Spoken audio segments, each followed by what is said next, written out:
Hello students, आपका अपने YouTube channel ला गुरु राजन में स्वागत है। जैसा कि आप थंबनेल पे देख ही चुके हैं, ला ऑफ टार्ट के आज हम मोस्ट इम्पॉर्टेंट क्वेश्चन के बारे में बात करेंगे। सिर्फ वही क्वेश्चन जो एग्ज़ाम में आएंगे उसी पर चर्चा होगी हमारी और आंसर के साथ में। लॉन्ग आंसर आपका इसी वीडियो में तैयार हो जाएगा, बच्चे इसे ज़रूर देखें। चलिए स्टार्ट करते हैं हम अपने क्लास की शुरुआत को, और लाइक सब्सक्राइब हमारे चैनल को ज़रूर करें। चलिए स्टार्ट करते हैं। हमारा जो पहला क्वेश्चन है, अपकृत्य विधि। अपकृत्य विधि हम किसे कहते हैं? अपकृत्य विधि की परिभाषा देनी है। अपकृत्य विधि की परिभाषा दीजिए। इसको दुष्कृत विधि भी कहा जाता है। आपको क्वेश्चन इसी प्रकार से मिलेगा, अपकृत्य विधि की परिभाषा दीजिए तथा उसके आवश्यक तत्वों को समझाइए। पहला क्वेश्चन आप लोग देख ही रहे हैं, जो इसकी आपको स्क्रीन पर दिख रहा है। पहला क्वेश्चन यही है, अपकृत्य की परिभाषा दीजिए तथा उसके तत्वों को लिखिए।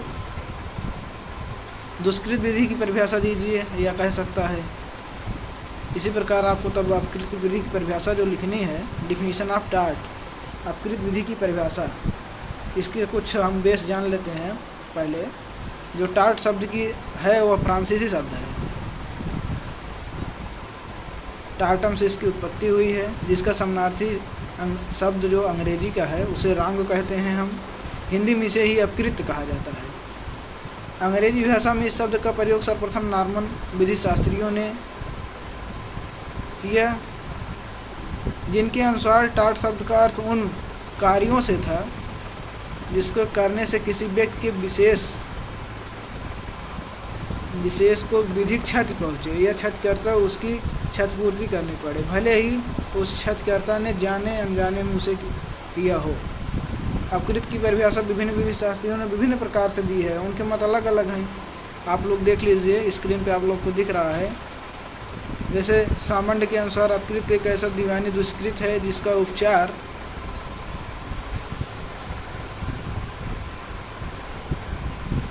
क्षतिपूर्ति के मुकदमे की कार्रवाई है, जो एकमात्र संविदा भंग, न्यास भंग एवं अन्य किसी सामूहिक दायित्व से भिन्न होता है। इसी प्रकार फ्रेजर ने अपने सिद्धांत दिए हैं अपकृत्य परिभाषा को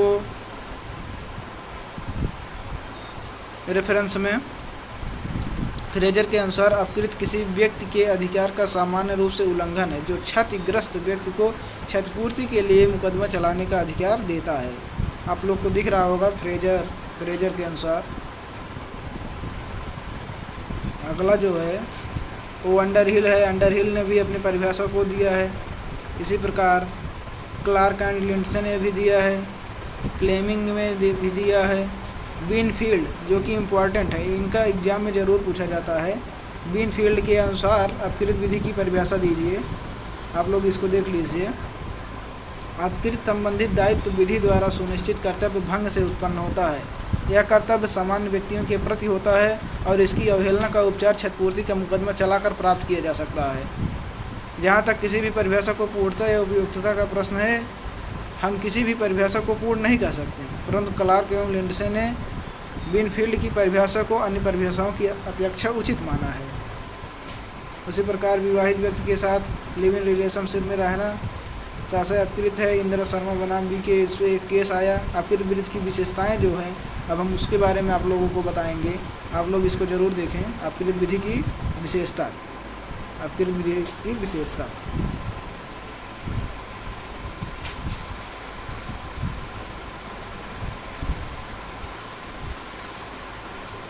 पहला जो विधि उसकी विशेषता है वो है, अपकृत्य किसी व्यक्ति के अधिकार का उल्लंघन या उसके प्रति अन्य व्यक्ति द्वारा कर्तव्य की अवहेलना है। दूसरा जो है, अपकृत्य उन अनुचित कृत्यों से भिन्न है जो पूर्ण रूप से संविदा भंग के अंतर्गत आते हैं। और तीसरा पॉइंट जो है हमारा वो यहाँ से है, आप लोग ध्यान से देख लेना। तीसरा पॉइंट ये है हमारा, व्यवहार न्यायालयों में नुकसानी पाने की कार्यवाही करके इसका उपचार प्राप्त किया जा सकता है। चौथा पॉइंट जो है वो ये है, यह उन कृत्यों से भिन्न है जिन्हें अपराध कहा जाता है, यानी कि इसे अपराध नहीं कहा जा सकता, उससे अलग है। उसके बाद पांचवा पॉइंट जो है, अपकृत्य में जिस अधिकार का अतिक्रमण होता है वे सर्वबंधी अधिकार होते हैं। छठवां पॉइंट जो है, अपकृत्य विधि का उद्देश्य क्षतिपूर्ति अर्थात वादी को यथासंभव उस अवस्था में ला देना मानो कि उसके प्रति अपकृत्य ना हुआ हो। बच्चों इसको ध्यान से देखें, यही क्वेश्चन सेम टू सेम आपको एग्जाम में मिलने वाला है। इम्पॉर्टेंट क्वेश्चन है सभी। इसी प्रकार सभी व्यवहारिक क्षतियाँ अपकृत नहीं है, इस पर आपको लिखना है। आप लोग देखते रहिए, हम इसका पूरा डिफाइन करते हुए चलेंगे तो वीडियो बहुत लंबा हो जाएगा। यद्यपि आवश्यक रूप से एक व्यवहारिक क्षति अपकृत है, परंतु धारणा यह है कि जब सामान्य हानि का कोई विशेष कृत्य किसी को व्यक्तिगत हानि पहुंचाता है, वहीं पर व्यक्ति को क्षतिकर्ता के विरुद्ध वाद चलाने का अधिकार होता है। इसी प्रकार इसमें उदाहरण आ जाता है, उदाहरण के आप देख सकते हैं। इस प्रकार हम कह सकते हैं कि व्यवहारिक क्षति अपकृत नहीं है, परंतु अपितु जब सामान्य हानि का कोई विशेष कृत्य किसी को व्यक्तिगत हानि भी पहुँचाता है, तभी वह अपकृत माना जाता है।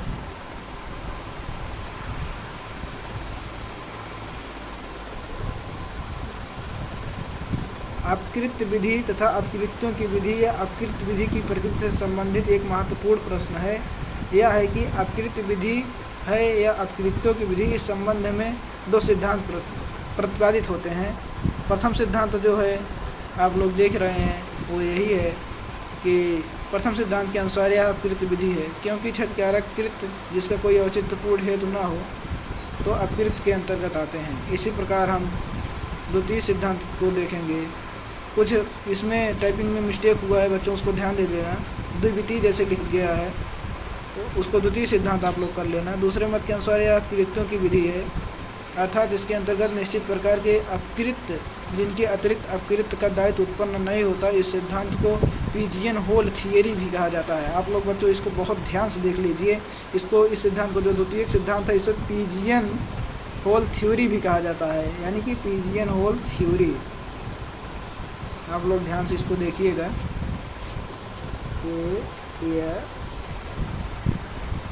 इस सिद्धांत के प्रमुख समर्थक प्रोफेसर सामंत हैं, उनका मत इस सिद्धांत पर आधारित है। इसी प्रकार हम इस प्रश्न को देख के पूरा लिख सकते हैं और आप लोग इसको देख लीजिएगा। उसके बाद हम प्रश्न नंबर 2 है, निम्नलिखित में आपको अंतर स्पष्ट करना है। पहला जो है वो अपकृत एवं संविदा भंग में अंतर आपको बताना है। दूसरा जो है अपकृत एवं अपराध में बताना है। और तीसरा पॉइंट जो है हमारा वो अपकृत एवं न्यास भंग में है। इसी में से कोई ना कोई आपको मिलेगा एग्जाम में, आप लोग देख लीजिएगा। उसके बाद क्वेश्चन नंबर 3 जो है, निम्नलिखित दोनों सिद्धांतों की विवेचना कीजिए तथा दोनों के बीच अंतर स्पष्ट कीजिए। जो मोस्ट इम्पॉर्टेंट क्वेश्चन है, जो एग्जाम में छपने वाला क्वेश्चन है, वो यही है, बिना क्षति के हानि तथा बिना हानि के क्षति को आप लोग को डिफाइन करना होगा। यही इम्पॉर्टेंट क्वेश्चन है, आप लोग ध्यान दीजिए तथा इसको आप लोग अच्छे से तैयार कीजिए। आप लोग को इसी तरह का प्रश्न मिलेगा। अब इसमें हम आप लोग को बताएंगे कि डैमनम का अंग्रेजी अर्थ डैमेज, जिसका हिंदी का अभिप्राय क्षति से है। उसी प्रकार साइन का अंग्रेजी में अर्थ विदाउट, हिंदी में अर्थ बिना होता है। इंजूरिया का अंग्रेजी में अर्थ होता है, हिंदी में अर्थ होता है हानि से अभिप्राय, अधिकार की अवहेलना। इसी प्रकार अब आपको हम बताएंगे बिना क्षति के हानि को डिफाइन करेंगे आप लोगों के बीच में। इस सिद्धांत के अनुसार यदि किसी व्यक्ति को कोई हानि किसी अपकृत्य के कारण हुई हो तो वह क्षतिपूर्ति के लिए वाद चलाने का अधिकारी है, भले ही उसे अपकृत्य के वास्तविक क्षति 1 पैसे की भी न हुई हो। इस पर बहुत से केस आए हैं। महत्वपूर्ण केस है जो एसपी बनाम वाइट का है, आप लोग देख लीजिए। एसपी बनाम वाइट 1903 का है ये, जो आप लोग देख लीजिए। 2LD RAM 938। इस बात में एक आयसबरी के शहर में संसदीय चुनाव हो रहा था, इस तथ्य के बारे में लिखा गया है एसपी बनाम वाइट के केस में। आप लोग ध्यान दीजिए और इसको तैयार कीजिए।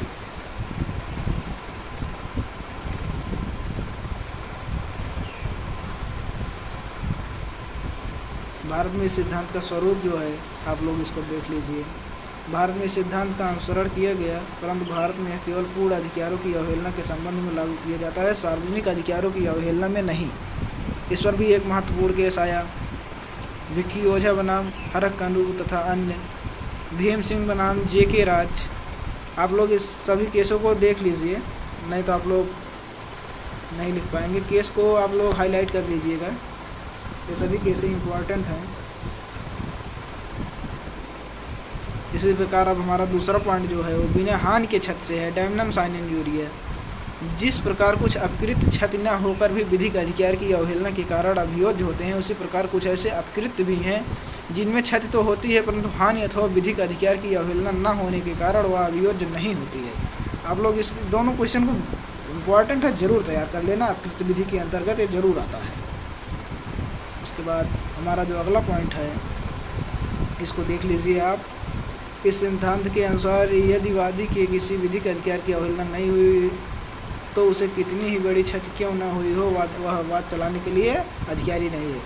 इसी प्रकार आप लोग देखिए, इस कथन के सिद्धांत पर आधारित है, आप लोग देख लीजिए। उस पर एक महत्वपूर्ण केस आया, केस को ज़रूर आप लोग इंक्लूड कीजिएगा एग्जाम में। ग्लासेस्टर बनाम ग्रामर स्कूल का वाद, इसके तथ्य को आप लोग पढ़ लीजिएगा। इस वाद में वादी पाठशाला के समीप प्रतिवादी ने एक अपनी पाठशाला खोल ली थी, इसका रेफरेंस यही है, आप लोग देख लीजिएगा।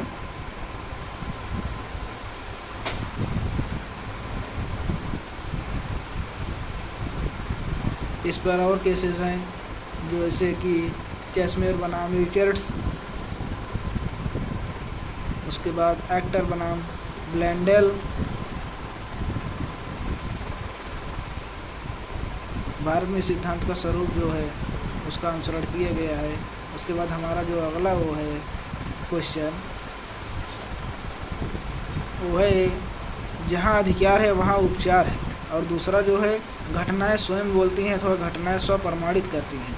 इसका हम व्याख्या अगले पेज में किए हैं, आप लोग को दिखा रहे हैं।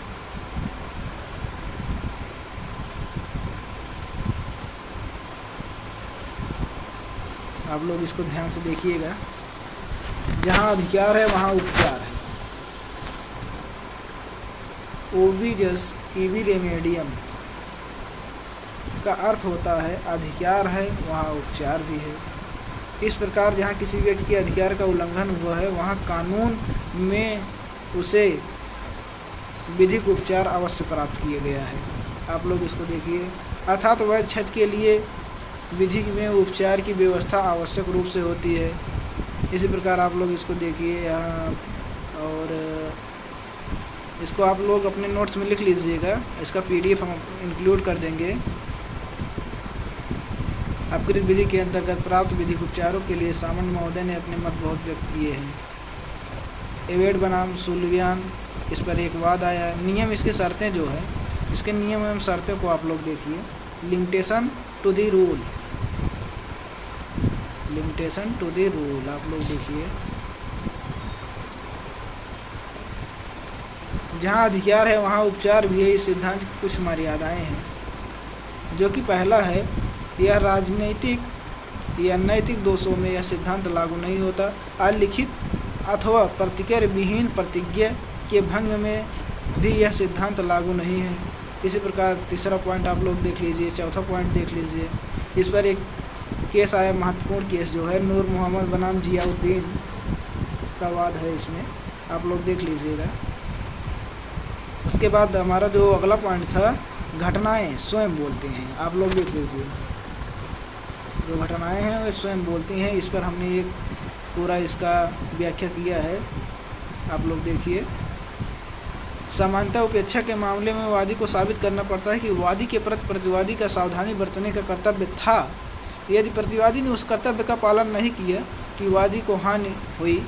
इसी प्रकार आप लोग इसको पूरा पढ़िएगा और इसको आप लोग इसी तरह एग्जाम में लिखिएगा। आप लोग को हम दिखा दे रहे हैं।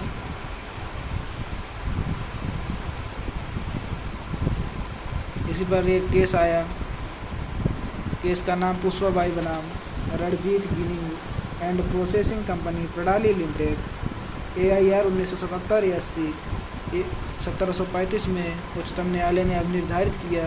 निम्न प्रकार से इसकी व्याख्या कर दिया गया है, जो कि आप लोग देख रहे हैं स्क्रीन पे।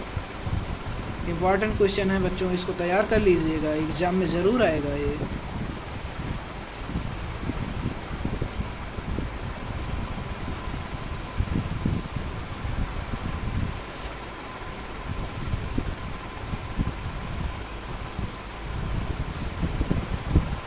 एक केस और है, मोहम्मद अयुद्दीन उर्फ मियाम बनाम आंध्र प्रदेश राज्य। आप लोग इसको देखिए। घटनाएं स्वयं बोलती का सिद्धांत मुख्य रूप से दीवानी मामलों में ही लागू किए जाना चाहिए। आप लोग इसको ज़रूर लिखिएगा एग्जाम में। घटनाएं जो स्वयं बोलती हैं इसके रेफरेंस में आप लोग इसको ज़रूर लिखिएगा। घटनाएं स्वयं बोलती हैं का सिद्धांत मुख्य रूप से दीवानी मामलों में ही लागू किए जाना चाहिए। आप लोग इसको देखिएगा। इस पर एक महत्वपूर्ण वाद आया, आप लोग देख लीजिए और तैयार कर लीजिए। एग्ज़ाम सभी यूनिवर्सिटियों में स्टार्ट हो गया है और उसके परिप्रेक्ष्य से यह सभी क्वेश्चन इम्पॉर्टेंट हैं जो कि एग्ज़ाम में आए हुए हैं।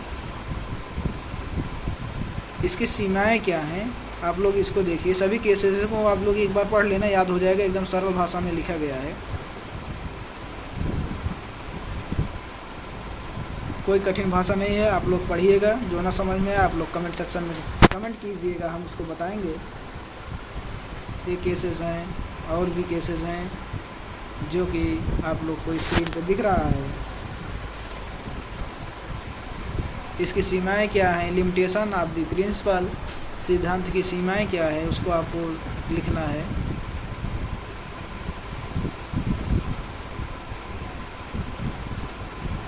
इम्पॉर्टेंट क्वेश्चन एक और आ गया है आपके बीच में, जो एग्जाम में बहुत बार पूछा गया है। इसको हमला एवं संप्रहार में वर्णन करने को आता है, अंतर लिखने को आता है। इसी प्रकार आपको क्वेश्चन मिलेगा, आपको इसका उत्तर लिखना है। सामान्य के अनुसार बिना वैध व चित्त के किसी व्यक्ति के शरीर के प्रति अभिप्राय पूर्वक बल का प्रयोग आक्रमण कहा जाता है। आप लोग इसको ध्यान से लिखिएगा और पढ़ लीजिए, जिससे गलत हो ना पाए। उसके बाद बिनफील्ड ने इसी को अपने शब्दों में व्यक्त किया है, आप लोग देखिए।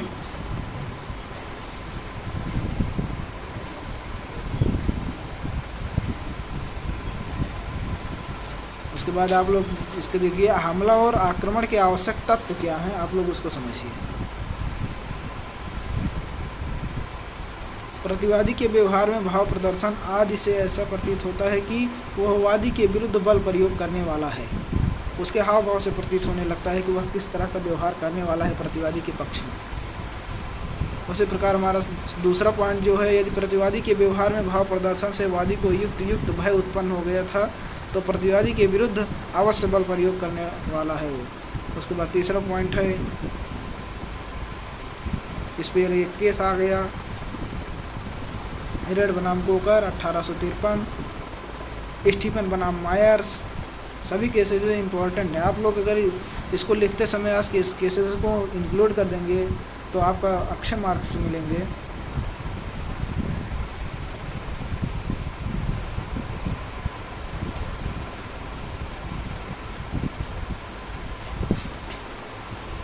उसके बाद संप्रहार आ गए, जिसको हम बैटरी कहते हैं। सामान्य ने संप्रहार का आकार तब घटित होता है जब कोई व्यक्ति बिना किसी विधि पूर्ण औचित्य के आशय से दूसरे व्यक्ति को पर बल प्रयोग करता है। भारतीय दंड संहिता की धारा 350 के अनुसार कोई व्यक्ति संप्रहार का उत्तरदायी तब होता है जब वह क्रोधवश में आकर किसी अन्य व्यक्ति को डराने या हानि पहुंचाने की नीयत से उसके शरीर पर वास्तव में प्रहार करता है, यह उसे स्पर्श कर देता है, तब उसको बैटरी की संज्ञा दी जाती है। आप लोग इसको देखिए। संप्रहार के जो आवश्यक तत्व हैं उसको आप लोग जानिए। जो संप्रहार के आवश्यक तत्व हैं, संप्रहार के आवश्यक तत्व, एसेंशियल एलिमेंट्स ऑफ बैटरी। एक व्यक्ति द्वारा दूसरे व्यक्ति के शरीर पर प्रहार या उसे स्पर्श करना पहला पॉइंट हमारा है। दूसरा पॉइंट जो है, यह प्रहार या स्पर्श एक उस दूसरे व्यक्ति की इच्छा व आज्ञा के विरुद्ध होना। इसी प्रकार है, इस पर एक केस है, आप लोग देख रहे हैं। वीडियो बहुत लंबी होती जा रही है, इसीलिए हम थोड़ा स्पीड कर दिए हैं।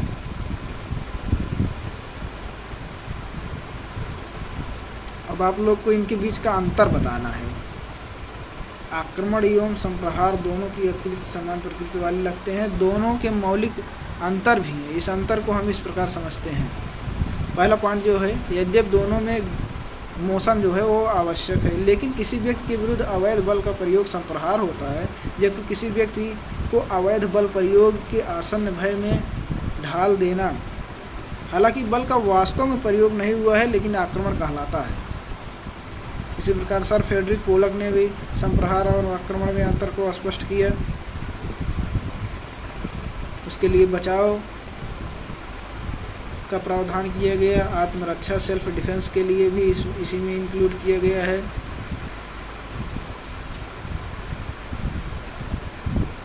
आप लोग इसको देखिए, सभी पॉइंट्स को आप लोग ध्यान से देख लीजिएगा।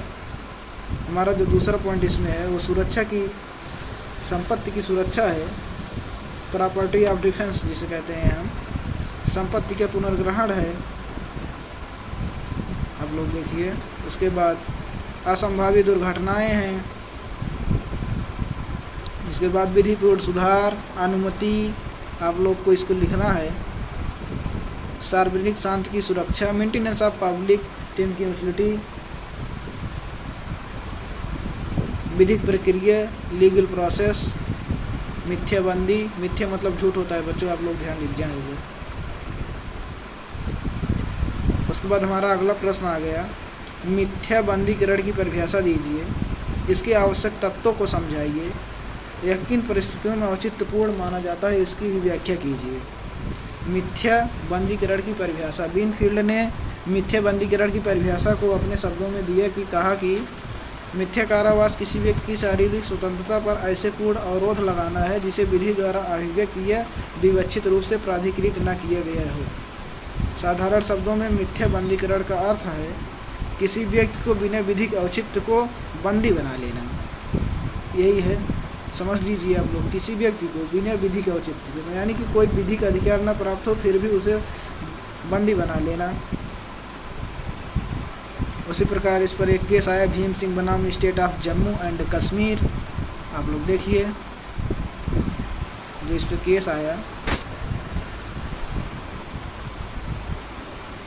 मिथ्याबंदी की आवश्यक तत्व जो है आप लोग उसको देख लीजिए।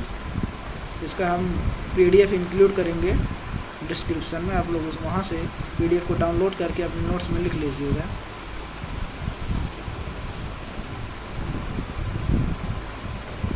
पॉइंट, सभी पॉइंट को आप लोग ध्यान से देखिएगा और उसको लिख लीजिएगा। और हमारा आपसे एक ही निवेदन है, आप लोग हमारे चैनल को सब्सक्राइब, लाइक, शेयर करना ना भूलें। इसके लिए बचाव की भी व्यवस्था की गई है। निम्नलिखित परिस्थितियों में मिथ्याबंदीकरण को उचित ठहराया जा सकता है, आप लोग देख लीजिए। जो कि इम्पोर्टेंट सेक्शन है, सभी को हमने इनमें इंक्लूड कर दिया है। इम्पोर्टेंट क्वेश्चन जो सभी आए हुए हैं एग्ज़ाम में, हमने इसमें पूरा कर दिया है। इस वीडियो से आपको अच्छे मार्क्स मिल सकते हैं। आप लोग इसे देखें और अपने दोस्तों के साथ भी शेयर करें। धन्यवाद।